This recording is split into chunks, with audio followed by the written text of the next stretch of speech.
Hey, what's going on? This is Greg. Today we're going to be talking about a tip for patellar tendinitis, jumper's knee. There's a lot of different names for it. Basically what we're referring to is pain in the front of your knee, right at the patellar tendon. Hurts a lot of times when you're running, jumping, stopping, changing directions, or just in a general sense going downstairs. A lot of times that tendon becomes an injury or becomes painful when it's reached capacity to, and is being forced to do more than it currently can withstand. So I'm actually currently dealing with some patellar tendinitis issues right now. I think this is important to know just because a lot of times you get this general sense that strength coaches, PTs don't ever deal with aches and pains. Not necessarily the case for just like you, where we're dealing with some type of injuries from time to time. I'm no different, and this comes, I usually play basketball on Sunday nights, but I've lately been playing a little bit more during the week because I help coach a basketball team too, so I've been running with them occasionally as well. And just from the extra volume that's occurred in a recent time period that my body wasn't accustomed to, potentially one of the reasons why I started developing this in the first place. So here we're going to give you some quick suggestions, something that I've just started working on to help out with this issue, something that I do a lot with some of the clients that I work with to start loading that tendon again, because we got to build that tendon's capability and capacity to withstand load, movement once again in order to be able to continue to play sport and get back pain-free. So one of the first things that you can try, very simple, is something called a wall squat.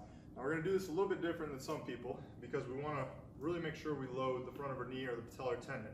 So the closer you get back to the wall, the more you're going to load your knee. Now we still need to be able to squat down, so you still want to take your foot out about a foot lengths away.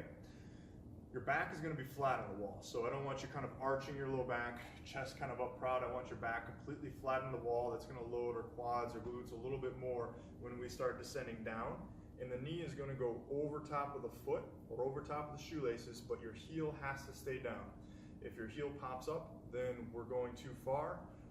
Also, you should not have an excessive amount of pain with this. You may experience some discomfort, but it should be tolerable to work through, and when you stop the exercise, it shouldn't linger around.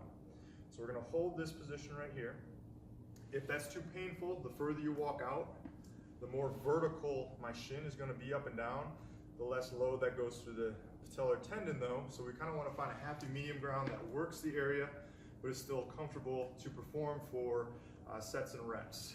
And I want you to at least be able to hold this for a minimum of 20 seconds, working up to 30.